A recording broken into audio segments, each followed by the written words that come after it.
नमो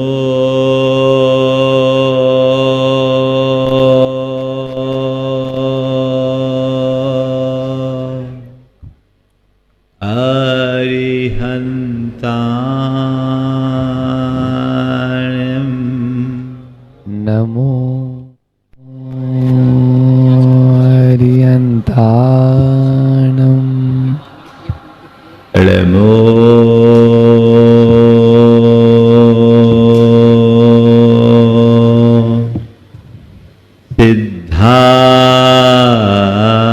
सिद्धाणं नमो सिद्धाणं नमो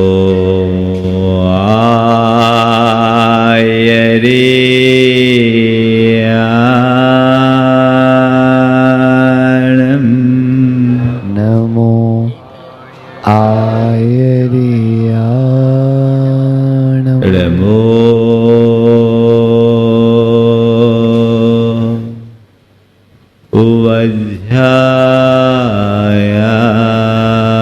उवध्यायाणं नमो उवध्यायाणं नमो लोये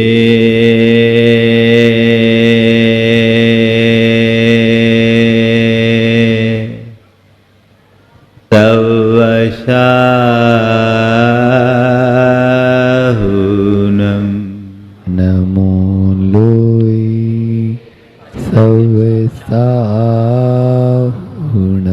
एषो पञ्चेणमुयारो ऐसो पंचिणमोयारो सवपावनाशिनो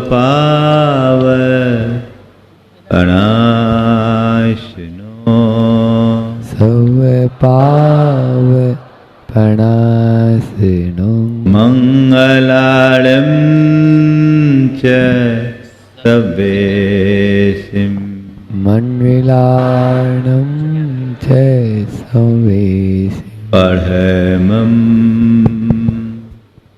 ओय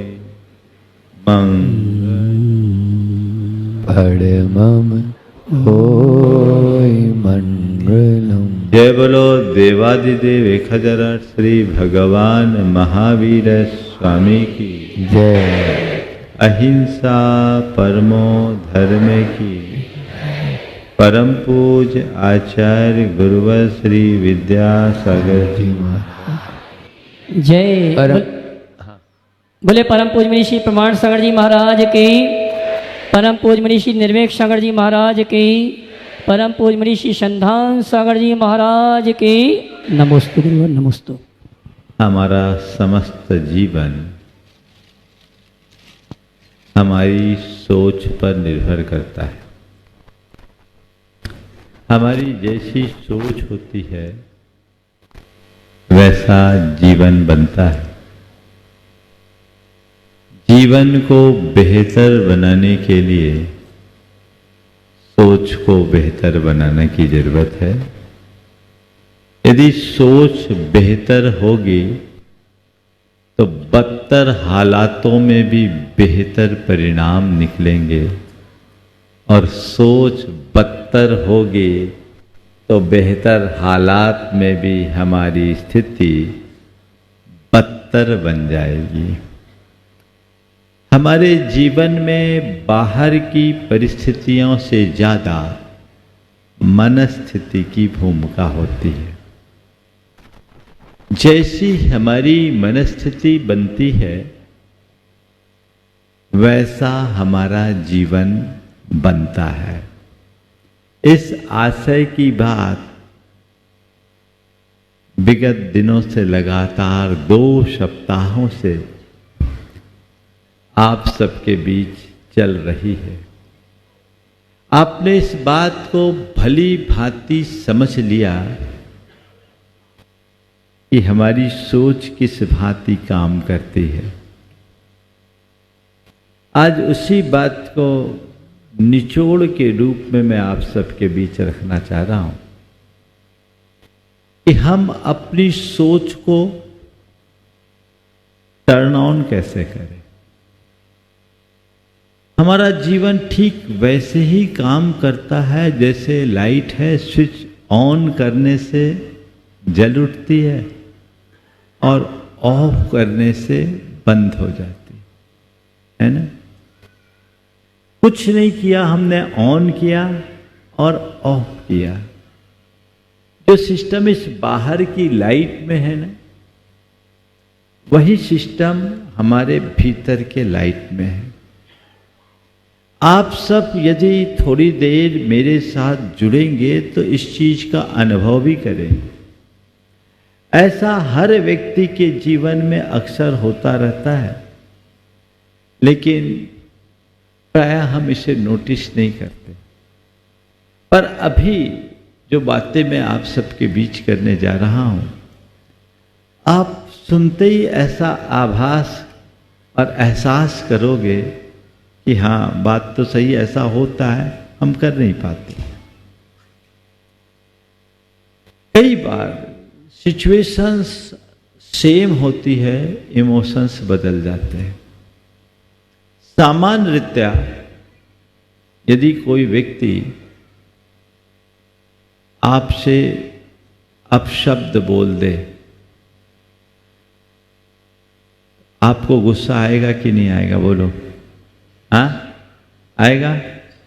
आप उसका प्रतिकार भी करोगे और हो सकता है आपकी प्रतिक्रिया उग्र भी हो, है ना। लेकिन वही शब्द, बल्कि उससे घटिया शब्द, कोई पागल आपको कहे तो क्या हुआ? क्या हुआ? अब शब्द सुनने से आपको गुस्सा आया या अब शब्द को पकड़ने से आपको गुस्सा आया? बोलिए। हाँ, तो गुस्सा का कारण बाहर है कि भीतर? हाँ, बात को समझिए। जहां आज मैं आपको ले जाना चाह रहा हूं, आज लंबा चलेगा और एक एक पॉइंट से हम आपको जोड़कर इस बात को रियलाइज करना की कोशिश करेंगे कि हम बदल सकते हैं, बशर्ते बदलना चाहे। और हमें बदलना है, इस निर्णय के साथ इस सभा में उठना है। किसी सामान्य व्यक्ति की बात से आप प्रभावित होते हैं, आपको गुस्सा आता है, आप प्रतिक्रिया करते हैं, और वही बात यदि कोई पागल कह दे, आप उसे इग्नोर कर देते हैं। क्यों? अरे पागल है, छोड़ो, लेट अस गो, है ना। कोई नादान बच्चा आपके लिए कुछ उल्टा पुल्टा बोल दे, आपको गुस्सा आता है, बल्कि आप प्यार से उसे पुचकारते हो। क्यों? बच्चा है। दूध पीता बच्चा आपको लात मारता है, आपको गुस्सा आता है? नहीं, बल्कि और खुशी होती है। बच्चा है, नादान है ना। एक व्यवहार जो सामने वाला कर रहा है मनोनुकूल नहीं है, फिर भी हमने उसको अपने मन को अनुकूल बना लिया। क्यों? क्योंकि हमने अपने माइंड सेट को वैसा तैयार कर रखा है।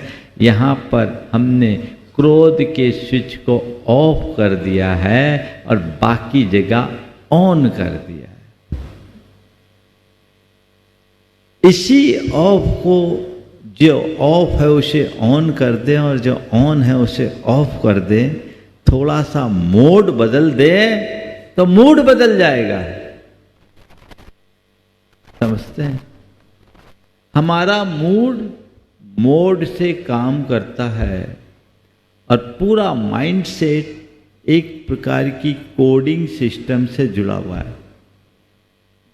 हम अपने माइंड में जिस तरह की कोडिंग डाल देते हैं हमारा माइंड वैसा ही काम करता है। हमने बहुत सारी बातें अपने माइंड में सेट कर रखी है और अपने आप उसी तरीके से उसका प्रोग्रामिंग चलता है। कब मुझे क्या बोलना है, कब मुझे कैसी प्रतिक्रिया करना है, सब स्वसंचालित होता है। और चलिए आगे थोड़ा सा हम और देखते हैं। जो लोग बोलते हैं मुझे दूसरों के अपशब्द बर्दाश्त नहीं होते, जो लोग ये कहते हैं कि मुझे कुछ भी प्रतिकूल व्यवहार सहन नहीं होता, उनसे मैं कहता हूं तुम्हारे दुकान में कोई ग्राहक तुमसे उठपटांग बोलता है तो क्या करते हो, उससे झगड़ा करते हो? बोलो, रोज का काम है, दो चार ऐसे सब पाला तो पड़ता ही होगा, पड़ता है कि नहीं? बोलो हाँ, क्या करते हो? उलझ जाते हो, उस पर टूट पड़ते हो, क्या करते हो? हाँ, क्या करते हो? उसको इग्नोर करते हैं, हंस करके टाल देते हैं। क्यों? ग्राहक है, उसके साथ हमें कूल रहना है। ग्राहक है, उसके प्रति हमें पॉजिटिव बन के रहना है। ये बात आपने अपने माइंड में बिठा रखी है, बिठा रखी है कि नहीं? है ना? माइंड में ये बात बिठा रखी है। और जो बात हमने माइंड में बिठा रखी है, हमारा माइंड वही काम करता है कि नहीं? हो गया? यानी यहां हमारा विवेक है। आप अपने दफ्तर में हो, आपका बॉस किसी बात पर आपको डांट रहा है, आप क्या कर रहे हैं? उनसे बहस कर रहे हैं या थर्ड बटन सी एकदम नीची दृष्टि से चुपचाप सुन रहे हैं? जी सर, सर जी, सर जी, जी सर, जी सर, जी सर। क्या हो रहा है? कितनी विनम्रता की मूर्ति बन गए आप। बने कि नहीं बने? हाँ, वाह। क्यों? एक बार की बात है, पारस चैनल का प्रसारण वीडियोकॉन वालों ने किसी कारण से बंद कर दिया होगा। मैं एक स्थान पर था, एक सज्जन कंपनी के कॉल सेंटर पे फोन किए, जो उनका नंबर हो कस्टमर केयर का। मैं कक्ष में था, उनकी आवाज थोड़ी ऊंची थी और स्पीकर खोल के बात कर रहे, और वो आदमी बहुत उटपटांग तरीके से उसे बोल रहा था। मेरे कक्ष से 50 फीट दूर होगा, लेकिन इतनी जोर जोर से और इतनी हल्की बातें कह रहा था जो उसे नहीं कहना चाहिए था। मैं सुन रहा था और मैं देख रहा था सामने वाला इतना कूल होकर बोल रहा है, तो मुझे लगा ये तो कोई क्षमा मूर्ति बैठा हुआ है, बिल्कुल शांत। वो कह रहा है कि आपकी कंपनी ने हमसे कहा था कि हम आपको पारस चैनल रोज दिखाएंगे, तब हमने आपका ये लिया और ये आपने कैसे बंद कर दिया, और 10 तरह की गालियां उसने सुनाई। लेकिन वो चुपचाप सुन रहा है। जब उसकी बात पूरी हुई, बोले भैया इतना उठपटांग का है? बोला, और तेरे अंदर इतना गुस्सा, तू प्रवचन सुनने के लिए इतना गुस्सा कर रहा है, पर तेरे से ठंडा तो वो आदमी दिखा कि तू गुस्सा कर रहा, तुम आग बने, वो पानी बना है, आखिर ऐसा क्यों? तो लोगों ने कहा महाराज जी, उनको ऐसा प्रशिक्षण दिया गया है, उनका काम ही ऐसा है कि कस्टमर कैसा भी बोले तुम्हें नम्र रहना है, और उनकी सब चीजें रिकॉर्डिंग में है ना। वो व्यक्ति इतनी कड़वी बात सुन रहा है, हालांकि घर आ जाए और उसकी घरवाली बोले या घर वाले बोले तो उखड़ जाएगा, बर्दाश्त नहीं कर पाएगा। लेकिन सामने वाले की बात को वो बहुत समता के साथ सुन रहा है, मुस्कुरा के जवाब दे रहा है, बहुत ठंडे भाव से कह रहा है। क्यों? माइंड सेट बना हुआ है, कस्टमर कैसा भी हो मुझे कूल रहना है ना। और बताऊं क्या, इससे बहुत उदाहरण है। ये सब कौन है? आप ही हो ना, कि आपसे अलग कोई है? बोलो, आप ही हो। एक सूत्र अपना लीजिए, परिस्थितियां कैसी भी हो मुझे सहज रहना है।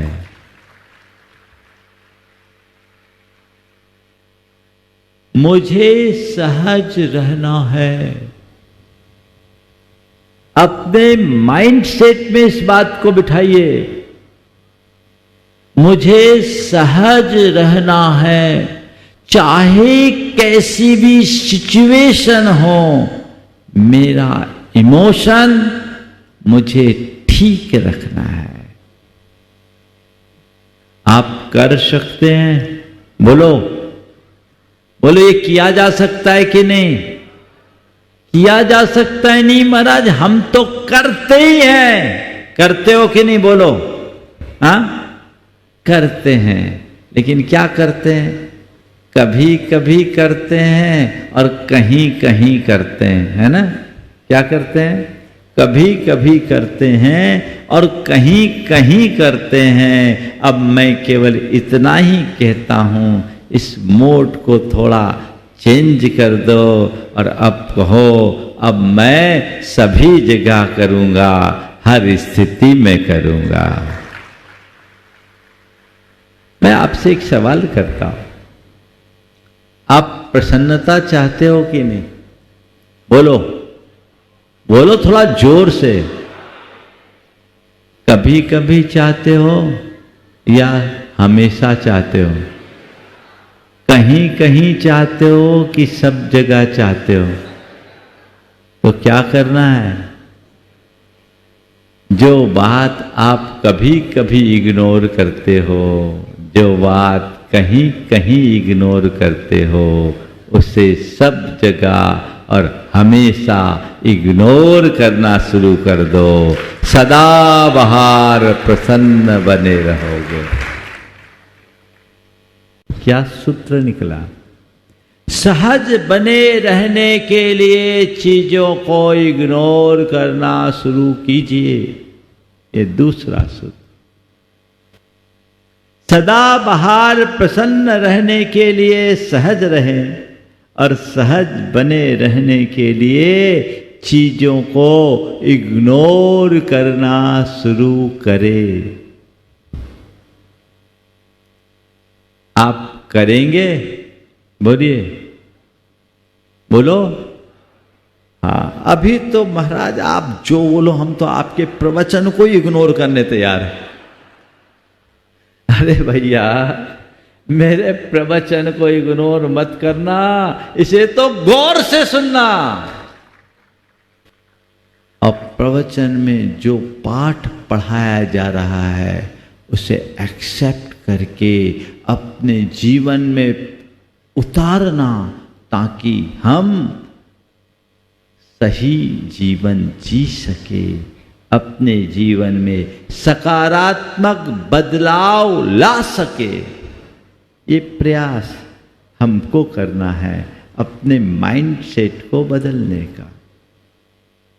देखिए, हमारे जीवन में 4 प्रकार की दुर्बलताएं हैं। मुख्य, ऐसे तो बहुत सारी, क्रोध की, गुस्सा की, डर की, चिंता की और वासना की। क्रोध, डर, चिंता, और वासना या आशा,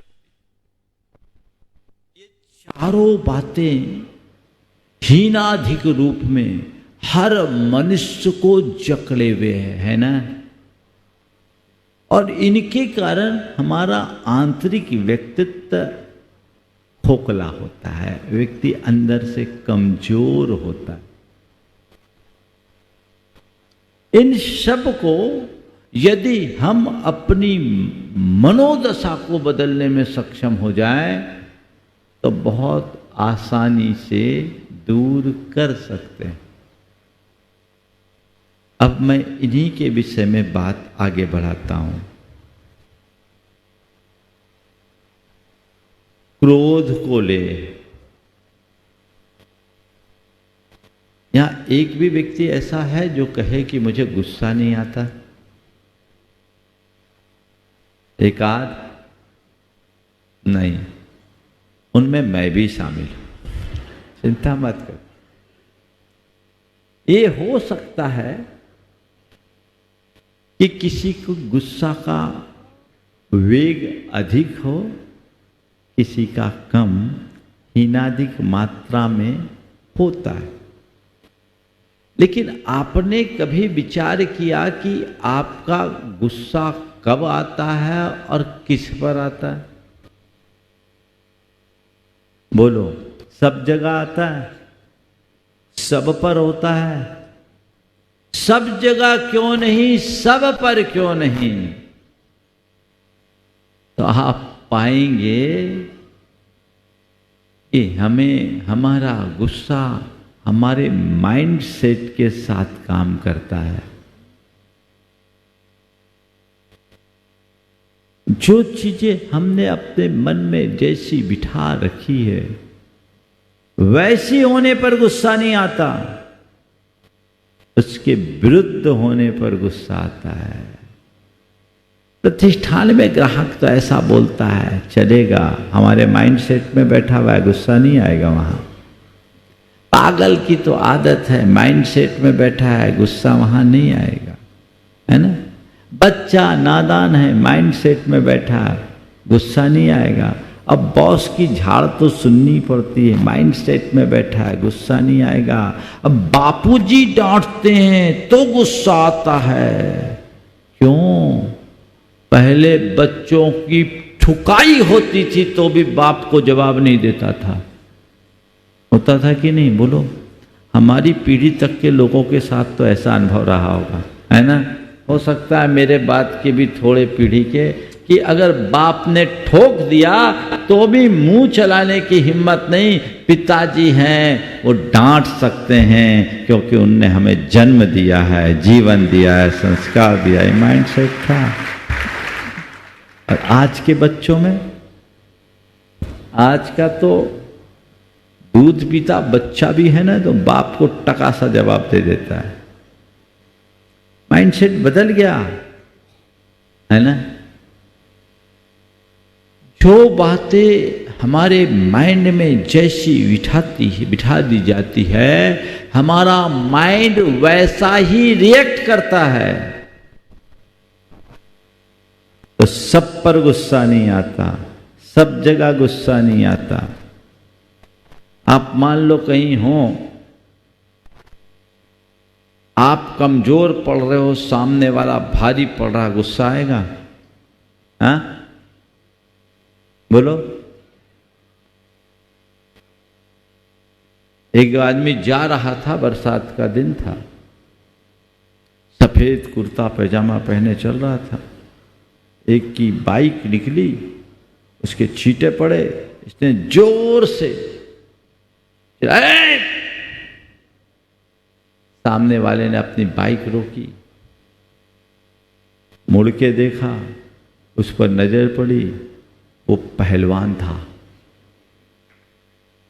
वो पहलवान था, इलाके का डॉन। जैसे उसको देखा, पल में तेवर बदला, हाथ जोड़ा, बोले भाई साहब मैं आपसे कह रहा था, मुझे कुछ हुआ नहीं, घबराई नहीं, थैंक्स। क्या हो गया? क्या हो गया? जहां सामने वाला अपने से भारी दिखने लगता है, वहां गुस्सा नहीं आता। ध्यान रखना, गुस्से का स्वभाव ही कुछ ऐसा है, वो क्रोध हमेशा नीचे की ओर बहता है, ऊपर की ओर नहीं। बॉस ने अगर तुम्हें झाड़ा तो तुम अपनी खींच अपने सबऑर्डिनेट पर निकालोगे, सबऑर्डिनेट आएगा तो चपरासी पे निकालेगा, चपरासी आएगा तो अपनी घरवाली पे निकालेगा, घरवाली है तो बच्चों पे निकालेगी, और बच्चों को कुछ नहीं मिलेगा तो खिलौनों पे निकालेगा। यही होता है ना, नीचे की ओर ही चलता है। निष्कर्ष क्या निकला? सब पर गुस्सा नहीं आता, सब जगह गुस्सा नहीं आता, उसी पर गुस्सा आता है और उसी जगह गुस्सा आता है जो हमारे माइंड सेट के बाहर होता है ना?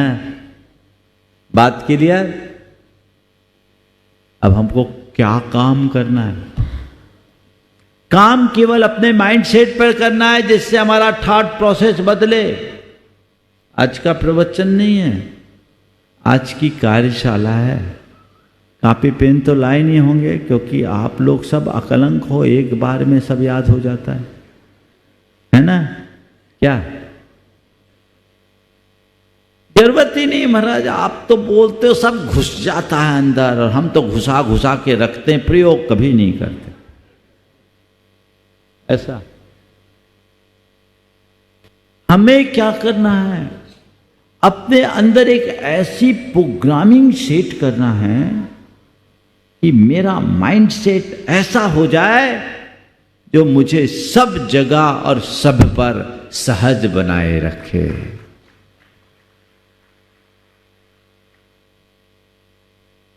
विवेक को जागृत करने से आवेग शांत होता है। नोट कीजिए, विवेक को जागृत करने से आवेग शांत होता है। यदि हमारा विवेक जागृत होगा तो आवेग शांत हो जाएगा।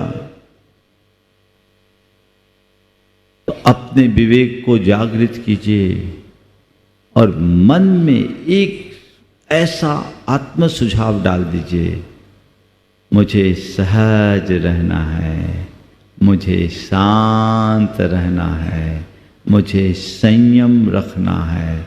आप देखिएगा थोड़े ही दिन में आप पाएंगे कि आप हर स्थिति में और हर जगह सहज रह सकेंगे, शांत रख सकेंगे, संयम रख सकेंगे।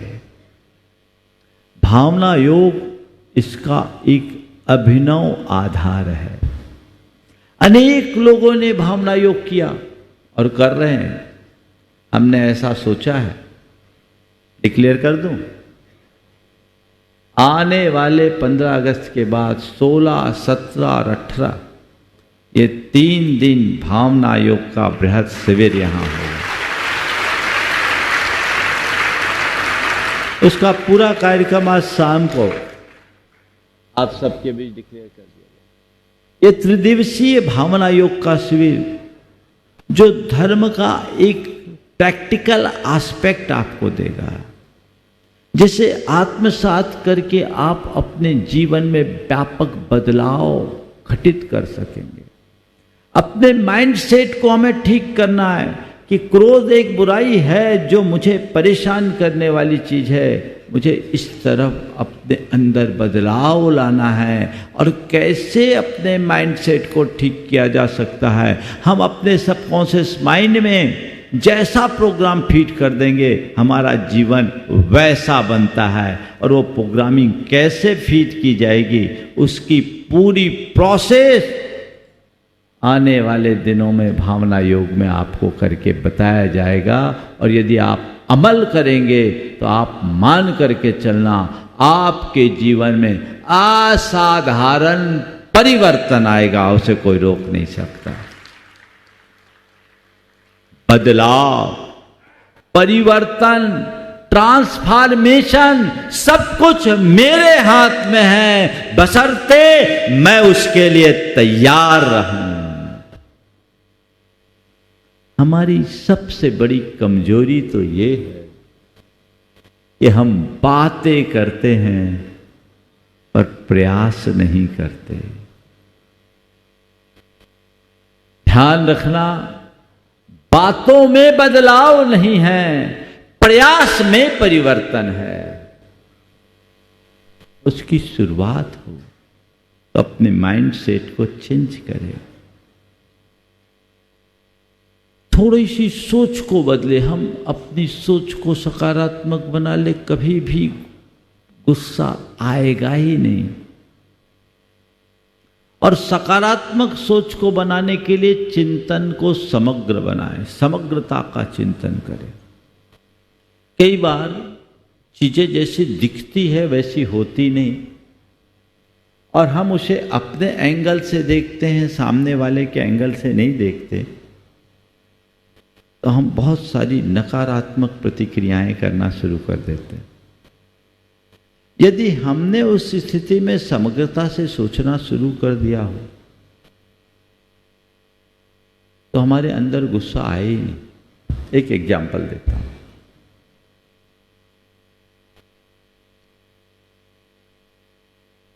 आप दफ्तर से घर आ रहे हैं, उससे पहले आपकी धर्मपत्नी ने आपसे पूछा, आज क्या खाना है, क्या बनाऊं? कुछ भी बना लो। नहीं नहीं, आज मौसम बहुत ठंडा है, बरसात का मौसम है। बोलो क्या बनाऊं? अरे ठीक है, आज कुछ खाने की इच्छा नहीं है, गरम गरम भजिया बना लेना। ठीक है, बोलो आप जल्दी आ जाओ, आज भजिया बनाओ। और घर आए और आपकी थाली में भजिया की जगह सुबह की ठंडी रोटी आई। अब बोलो क्या करोगे? बोलो क्या करोगे? बोले महाराज क्या करेंगे, उस थाली को उड़न तस्तरी बना देंगे, और क्या करेंगे? कुछ इसी तरह की प्रतिक्रिया होगी ना। बोलो बोलो क्या करोगे? यही होगा। अब आप आग बबूला हो गए। ये कैसा मजाक? यही सब करना था तो फोन करने के लिए किसने बोला था? मैंने कहा था क्या? तुम लोग खुद ने चला करके फोन किया। ये ऐसा मजाक मेरे साथ? पता नहीं क्या क्या कहोगे, वो तो तुम ही जानो और झेलने वाले जानो। आप रिएक्ट कर रहे हो और आपकी धर्मपत्नी की आंखों में आंसू है। वो हाथ जोड़ के कह रही है, माफ करना, आपके साथ ऐसा मजाक तो मैं कभी सपने में भी नहीं कर सकती, पर मुझे बहुत दुख है कि मैं आपको कहकर आपके मन की बात पूरी नहीं कर पाई। क्या बताऊं, मैं भजिया बनाने के लिए गई थी, पूरा बेसन का घोल तैयार था, सोचा था कि आप आओगे और तुरंत गरम गरम भजिया खिला दूंगी, लेकिन जैसे ही गैस ऑन की पता लगा गैस ही खत्म हो गई। अब बोलो अरे तो परसने से पहले बोल दो। बोले तो गनीमत थी कि सवेरे की 4 रोटियां रखी थी, सो मैंने आपको दे दी, नहीं तो ये भी नसीब नहीं होती। अरे पहले बताना था ना मुझे, मैं इतना गुस्सा क्यों करता? अब क्या बताऊं, मैं पहले क्या बताई? नहीं बता पाई, पर ऐसी स्थिति थी तो मैं क्या करूं? बोलो ऐसा हो सकता है कि नहीं? हाँ, अब आपको क्या करना है? जब भी कोई भजिया की कह के रोटी परोसे तो यही समझना गैस खत्म हो गई होगी। इतना ही तो करना, केवल इतना सा काम करना है। माइंड सेट बदलते ही पूरा जीवन का सिस्टम बदल जाता है। 2019 में 52 गजा में भावना योग का शिविर हुआ, इसी अगस्त में। उसके बाद जब 2020 में हम भोपाल पहुंचे, वहाँ एक युवक एक मंदिर के दर्शन करके मैं निकल रहा था और वो बाहर बिल्कुल अपनी बैग से उतर रहा था, उसके साथ उसकी धर्मपत्नी थी। और उसकी बाइक की डिक्की में लिखा था मुझे शांत रहना है। मैं जब देखा मुझे अच्छा लगा, ये क्या है? तो उसकी धर्मपत्नी ने कहा महाराज ये भावना योग का चमत्कार। अरे पहले सुन तो लो फिर ताली बजाना, आधे में ताली बजा देते हो, पूरी बात सुनो। मैंने कहा क्या? बोले महाराज जी मैं इन्हें जबरदस्ती अगस्त में भावना योग के शिविर में लेके गई थी। ये प्रचंड क्रोधी थे, प्रचंड क्रोधी। महाराज बात बेबात में इन्हें गुस्सा आता था, गुस्सा आता नहीं था, ये गुस्से में ही रहते थे, बड़े गुस्सैल थे। महाराज मैं इनको लेकर के गई, ये 3 दिन के शिविर को अटेंड किए और 3 दिन की शिविर में आने के बाद इन्होंने प्रयोग किया। रोज भावना योग करते हैं और आपने जो बोला था मुझे शांत रहना है, मुझे सहज रहना है, मुझे संयम रखना है, घर की छत पर बैठकर तीनों मंत्रों का 108 बार दीर्घ उच्चारण करते हैं आज भी। और महाराज जैसा आपने बोला गाड़ी की डिक्की में लगा लिया, घर के दरवाजे में लगा लिया, अपने कमरे में लगा लिया, अपनी दुकान में लगा लिया, मुझे शांत रहना है, मुझे शांत रहना है। महाराज जी ये जितने क्रोधी थे उतने ही शांत हो गए। आग पानी में बदल गया। मैंने जब उससे पूछा तो बोला महाराज अब मेरा माइंड सेट बदल गया। क्या बदल गया? Mind set. मैं तो आपसे कहता हूं भैया आप अपनी बाकी सेट की जगह माइंड सेट को संभालो। समझ गए? अब पता नहीं कौन कौन सी सेट की चेकिंग चक्कर में लगे रहते हो आप, है ना? माइंड सेट को अपसेट मत होने दो। पूरा काम हमें अपने माइंड सेट को बैलेंस बनाए रखने के लिए करना चाहिए। अगर सोच सकारात्मक हो जाएगी आप समग्रता से विचार करेंगे। हम लोगों की एक कमी है कि हम केवल अपने स्तर पे सोचते हैं, सामने वाले की बात कभी सोचते ही नहीं। यदि हमने अपने अंदर ये दृष्टि जगा ली कि मुझे समग्रता से सोचना है, तो कभी गुस्सा आएगा? बोलो, नहीं आएगा। हम परेशान नहीं होंगे। चीजों को वैसे बदलिए। एक बहन जी बहुत परेशान थी। परेशान इस बात से थी कि उनका पति बहुत गुस्सैल था। एक रोज मेरे पास आई और फूट फूट कर रोने लगी। बोले महाराज बहुत परेशान हूं,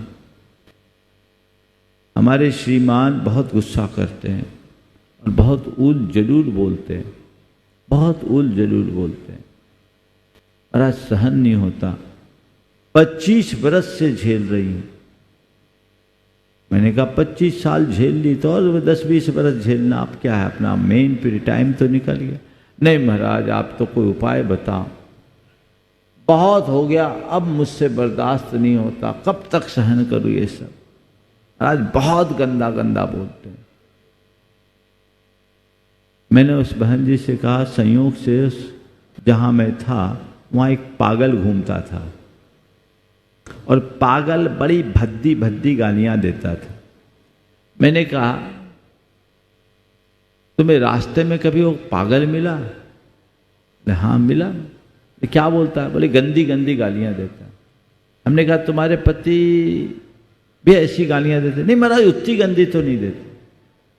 पागल आज कभी तुम्हें मिला? मिला। बोला आज भी मिला था। बोले मिला था। तुम्हें गालियां दिया? बोले हाँ दिया, सबको देता है। तो उसकी गाली को सुनकर तुम दुखी क्यों नहीं हुए? बोले महाराज उस पर क्या दुखी होना, वो तो पागल है। उसमें क्या दुखी होना, वो तो पागल है। तो मैंने कहा एक काम कर लो, जैसे उसे पागल मानकर तुम उसको इग्नोर कर देती हो, जब तुम्हारा पति गुस्सा करने लगे तो समझ लेना अभी पगलाया हुआ है। और जो व्यक्ति अपनी पत्नी को उल जलूल गालियां दे वो समझदार कैसे हो, पागल ही समझना। हमने कहा पागल है, इग्नोर कर दो। हम बोले तुम्हारे पास कोई और रास्ता नहीं। मैंने उसको धीरे से पूछा ये बताओ तुम पति को बदल सकती? बोले नहीं, पति का स्वभाव तो मैं नहीं बदल पा रही हूं। तो हमने कहा दूसरे पति की इच्छा है क्या? बोले वो भी नहीं है। तो हमने कहा जब ना तुम पति के स्वभाव को बदल सकती ना पति को बदल सकती तो एक ही काम हो सकता है जो तुम्हारे हाथ में। बोले क्या? हमने कहा पति के प्रति अपना एटीट्यूड बदल दो और ये समझ लो गुस्सा के समय पागल। फिर मैंने उससे एक सवाल और किया, ये बताओ जब गुस्सा ठंडा हो जाता तो महाराज जब शांत रहते हैं ना तो उनसे अच्छा इंसान नहीं, जब शांत रहते हैं तो उन जैसा कोई इंसान नहीं। तो हमने कहा ये बताओ अगर तुम्हारा पति हकीकत में पागल हो जाता तो तुम उसको झेलती कि नहीं? बोले हाँ महाराज झेलना ही पड़ता। तो समझ लो थोड़ा सा टेम्परेरी पागल हो जाता, झेल लो, काम खत्म। अब भगवान को इस बात का धन्यवाद दो कि हे भगवान मेरे पति को आपने पागल तो बनाया पर अल्पकालिक दीर्घकालिक नहीं, इसका आभार। मैंने उसे अपने तरीके से मोटिवेट किया, थोड़ा मजाक भी किया और उसका परिणाम मैं आपको बोलता हूं। अब वो महिला बहुत प्रसन्न रहती है। मैंने एक बार पूछा क्या हाल है? बोले महाराज अब बहुत अच्छा, आपने समझाया, बात लग गई। हम बोले अब पति का स्वभाव बदल गया क्या? बोले महाराज पति तो जैसे थे सो हैं पर मुझे विकल्प नहीं होता क्योंकि मेरा माइंड सेट बदल गया। आपको क्या करना है? क्या करना है? किसको बदलना है? किसको बदलना है? समझ गए? और मेरी एक ही कोशिश है इस चातुर्मास में कुछ बदले या ना बदले, आपका माइंड सेट बदल जाए। वो बदल गया तो जीवन संभल जाएगा। जीवन को संभालने के लिए केवल इतना सा ही काम करना है। तो माइंड सेट को बदलने की अपनी आंतरिक तैयारी कीजिए, उसके लिए प्रयास कीजिए। चीजें अपने आप ठीक होने लगेगी और आप पाएंगे कि आप अपने आप में बहुत समर्थ हो गए। हमें उस पर काम करने की जरूरत है। एक सज्जन मेरे पास आए, बड़े उद्योगपति थे पर उनके मन में एक ख्वाहिश जगी बहुत बड़ा आदमी बनने की। ओवर एस्टिमेट काम कर लिया, बैंक से 700 करोड़ का लोन ले लिया। टर्की में, चेकोस्लोवाकिया में और अन्य कई देशों में उनने अपने काम की शुरुआत कर ली, कई तरह का MOU कर लिया। अच्छे खासे इंडस्ट्री के मालिक, लेकिन बहुत बड़ा आदमी बनने के चाह में उनने क्षमता से बड़ा काम कर लिया और सरकार की एक नीति बदली कोल ब्लॉक को लेकर, उसके चपेट में वो आ गए। उनका काम शुरू नहीं हो पाया और ब्याज के बोझ में दब गए। पूरी इंडस्ट्री खत्म हो गई, सब चीजें बिक गई।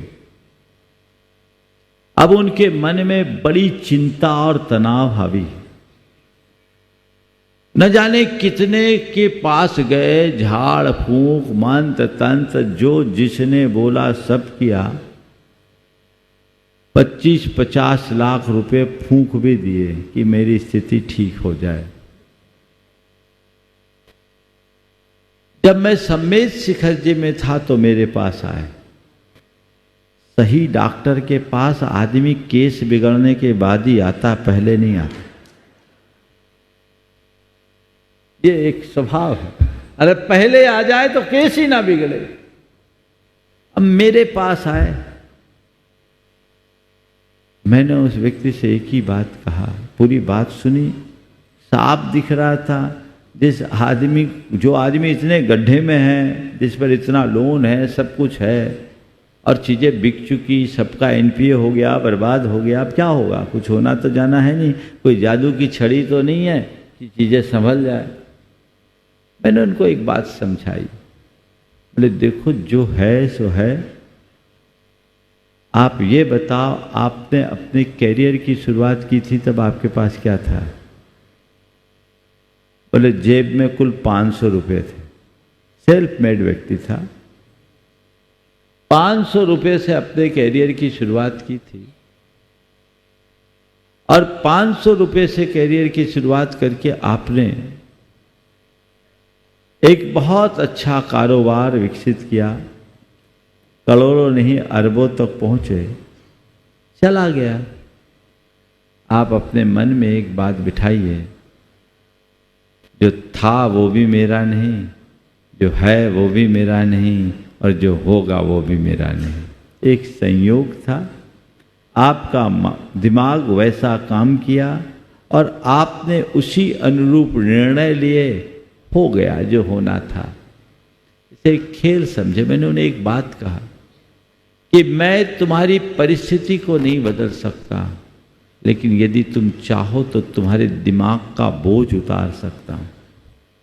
मैंने उन्हें थोड़ा कर्म सिद्धांत से जोड़कर आध्यात्मिक मोटिवेशन दिया और कहा जो खोया उसको भूल जाओ, थोड़े सोच को सकारात्मक बनाओ और ये सोचो मेरी परिणति में कुछ यही था, मेरी नियति मेरे लिए कुछ ऐसा ही चाहती है। ठीक है, स्वीकार करो, जीवन में सहज रहो और ये मानो कि तुम्हारे 2 बेटे हैं, दोनों चार्टर्ड अकाउंटेंट हैं, कुछ भी नहीं है तो दाल रोटी की व्यवस्था तो बन ही जाएगी, तुम्हें कुछ सोचने की ज़रूरत नहीं है, सब कुछ खो करके भी सब कुछ पाया जा सकता है। तुम अपने मन से इस चिंता और अपने भविष्य के डर को निकाल दो, बस जो होगा सो अच्छा होगा, जो कल देगा वो कल की व्यवस्था देगा, आप परेशान मत होइए। मैंने उनके आत्मविश्वास को जगाया, उन्हें उत्साहित किया। देखते देखते चेहरे पर प्रसन्नता की लकीरें उभरने लगी और बाद में उनने कहा, महाराज आज पहली बार मुझे किसी ने इतनी सकारात्मकता से समझाया है। अभी तक तो मैं जिसके पास भी पास गया ये मंत्र जाप लो, ये विधान कर लो, ये पूजन कर लो, यहाँ दर्शन कर लो, वहाँ वो कर लो, ये हवन करा लो, महाराज मुझे सब ने कर्म कांडों में उलझाया। आज आपने मुझे कर्म सिद्धांत का बोध कराकर सही तत्व ज्ञान करा दिया, मैं आपके प्रति आभारी हूँ। उसके बाद वो कई बार मेरे पास आए, हालांकि अब तो फिर उनके जीवन का अध्याय बदल गया, तेजी से ग्रोथ किया और काफ़ी आगे बढ़ गए, स्टेबल हो गए। उन्होंने बाद में कहा, महाराज अब मेरे मन में कोई विकल्प नहीं, क्योंकि मेरा माइंडसेट बदल गया। मनस्थिति बदलोगे परिस्थिति अपने आप बदल जाएगी। तत्व ज्ञान, आत्मविश्वास जीवन में बहुत बड़ा बदलाव लाता है। वो बदलाव अपने भीतर विकसित कीजिए। यदि अंदर से सकारात्मकता आएगी, सब चीजें दूर हो जाएगी। कुछ भी होने लगता है डर। अभी एक युवक, उसके पिताजी को कैंसर की शिकायत हुई और उसे खुद को भी कैंसर की हल्की शिकायत है।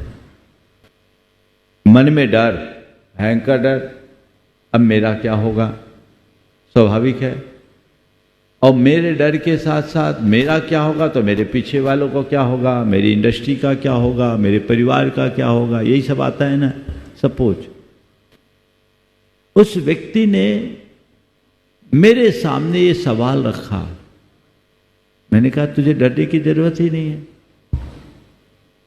तुम्हारा कुछ हो ही नहीं सकता, और ये बीमारी तुम्हें है कहां, तुम किसे बीमार मान रहे हो? मैंने उससे ऐसे ही कहा, तुम किसे बीमार मान रहे हो? उसने अपना नाम लिया। मतलब वो तुम हो कहाँ जिसे तुम बीमार मान रहे हो? तुम हो ही नहीं। तुम्हारे साथ सबसे बड़ी मुश्किल तो यह है कि जो तुम हो उसका तुम्हें पता ही नहीं। जो तुम हो उसे बीमारी छू ही नहीं सकती। तुम शरीर नहीं आत्मा हो। किसके लिए रो रहे हो? अपनी आत्मा को पहचानो। ये शरीर तो एक दिन में नष्ट होना है। अगर जाने की बारी आएगी तो स्वस्थ आदमी भी चला जाएगा, और तुम्हारी आयु टिकी है तो तुम पर वज्रपात भी हो जाए तो बचकर निकल जाओगे। शरीर है, जब तक तुम्हारी आयु है तुम्हें कोई हिला नहीं सकता, और आयु पूरी होने के बाद तुम्हें कोई जिला नहीं सकता। तुम जो हो उसे पहचानो। तुमने तो अपनी काल्पनिक छवि को अपनी असली छवि मान रखा। वो तुम हो कहाँ? वो तुम्हारा भ्रम है। इस भ्रम को तोड़ो और जो तुम यथार्थ में है उसके तरफ अपनी दृष्टि रखो। अपने आप को पहचानो। कुछ भी नहीं है, बाहर की चीजें हैं, और जो चीजें हैं वो एक संयोग है, और वो संयोग अगर अनुकूल होगा तो सबके साथ अनुकूल बन जाएगा। तुम्हें ना आगे की चिंता करना न पीछे की चिंता करना। तुम्हें तो केवल अपने अपने वर्तमान को देखना है और स्वरूप का चिंतन करना है। तुम्हारे हृदय में डर बचेगा ही नहीं। अगर व्यक्ति के अंदर ऐसी भावनाएं आ जाए तो डर रहेगा क्या? डर को दूर करने का एक ही उपाय है, वो है आत्मविश्वास, आत्मा का विश्वास और अपने आप पर भरोसा। ये दो बातें जिस मनुष्य के हृदय में आ जाए उसके मन में कभी डर आ ही नहीं सकता। मैंने उसे अपने तरीके से मोटिवेट किया, करीब 15 मिनट का संबोधन दिया। उसे बहुत हिम्मत आई, बहुत हिम्मत आई। हमने कहा तुम चिकित्सा कराओ, भावना योग करो, और जो कुछ करना है करो, लेकिन इस बात को अपने दिमाग से निकाल दो। जब तक तुम्हारे दिमाग में ये डर बैठा रहेगा, जो बीमारी 4 दिन में जाने वाली है वो तुम्हें 4 बरस तक जकड़े रहेगी। इसको हटाओ, दिमाग से निकाल दो। और उस व्यक्ति के हृदय में ये बात बैठ गई। उसने अपने आप को कहा कि अब महाराज आपने मुझे दिशा दे दी, दृष्टि दे दी, अब इस बीमारी को मैं अपने ऊपर हावी नहीं होने दूंगा। मैंने कहा एक सूत्र लेके जाओ, मुझे बीमारी को हराना है, बीमारी से हारना नहीं। मनोबल ऊंचा हुआ। आज डॉक्टरों ने बता दिया उसको अब बीमारी के कोई लक्षण नहीं है, और बड़े आनंद से वो व्यक्ति जी रहा है। उसके पिताजी भी स्वस्थ थे। बदलाव ऐसे आता है। अगर हमने अपनी मनस्थिति को बदलने की क्षमता जगा ली तो डर खत्म होगा, चिंता खत्म होगी। समझ गए? चौथी बात है जो आसक्ति, उस पर थोड़ी सी चर्चा करो, और फिर आज की बात में आपसे और जो कहना चाह रहा हूं कहूंगा। आसक्ति, व्यक्ति को पैसे की आसक्ति होती और वासना मूलक आसक्ति होती है, खाने पीने की आसक्ति होती है, नाम की आसक्ति होती है, धनाकांक्षा, यशोकांक्षा, भोगाकांक्षा, समझ गए, और यश प्रतिष्ठा की आकांक्षा। ये जो मन की आकांक्षाएं हैं, जो आसक्ति है, ये क्यों होती? क्योंकि हमारे अंदर विवेक नहीं रहता। जिस दिन आपके मन में ये बात बैठ जाएगी कि पैसे की उपयोगिता और पैसे का औचित्य कितना है, आपकी वहां आसक्ति मंद होने लगेगी। भोजन की आसक्ति तभी तक है जब तक आपका माइंड सेट तैयार नहीं। एक बार माइंड सेट ठीक हो गया तो आपके मन से चीजें उतर जाएगी। हकीकत में यह है कि लोग अपने शरीर के रिक्वायरमेंट के लिए नहीं, अपने मन के कारण खाते हैं। अब कई कारणों से लोग भोजन करते हैं। किसी पार्टी में गए, 40 प्रकार के आइटम है, सबको टेस्ट करना, डालो। कोई अच्छा मौका आ गया, खुशी का मौका आ गया, चलो डालो। ये तो लेटर बॉक्स है, इसमें लिफाफा भी चलेगा, अंतर्देशी भी चलेगी, पोस्ट कार्ड भी चलेगा, सब डालते जाओ। ये जो चीजें हैं, लेकिन यदि आपको डॉक्टर ने कह दिया कि ये चीजें आपको नहीं खानी, तो आपको खाने की इच्छा नहीं होगी। कदाचित डॉक्टर के कहने से आपकी इच्छा हो भी सकती है और आप उसको खाने के लिए तत्पर भी हो सकते हैं या मन महसूस के रह सकते हैं। लेकिन अगर माइंडसेट बदल जाए, चीजें रहने के बाद भी अंदर से आपकी इच्छा नहीं होगी, इच्छा ही नहीं होगी। और जब इच्छा अनिच्छा में परिवर्तित हो जाती है तो सारी आसक्ति अपने आप समाप्त हो जाती है। इच्छा को अनिच्छा में परिवर्तित किया जा सकता अपने माइंडसेट से, अपने प्रोग्रामिंग से। कल मैंने आप लोगों से कहा था, जो प्रोग्राम अभी हम लोग कर रहे हैं, मैंने इस प्रोग्राम को चलाने वालों से पूछा था, ये चीज़ें तो ठीक है, लेकिन आम जन अपने आप पर कैसे नियंत्रण लाते हैं? ये सब चीज़ें खाने की उनकी इच्छा नहीं होती क्या? क्योंकि इस प्रोग्राम के बाद तो व्यक्ति का भोजन ही एकदम परिवर्तित हो जाता है। उन्होंने कहा, महाराज जी, हम लोग ऐसी प्रोग्रामिंग करा देते हैं कि सामने वाले का मन ही बदल जाता है, फिर चीज़ें सामने होती, इच्छा ही नहीं होती। बस मैंने सूत्र निकाल दिया, मन बदलने से सब कुछ बदल जाता है। सब 56 प्रकार के व्यंजन खत्म, कोई जरूरत ही नहीं। अंदर का जब रस आने लगता है तो बाहर का सब नीरस लगने लगता है। ये तो बहुत पुरानी कहावत है। इस भाव के साथ समय आपका हो गया है। आज मैं अपनी वाणी को यहीं पर विराम दे रहा हूँ। बोलिए परम पूज्य आचार्य गुरुवर श्री विद्यासागर जी महाराज।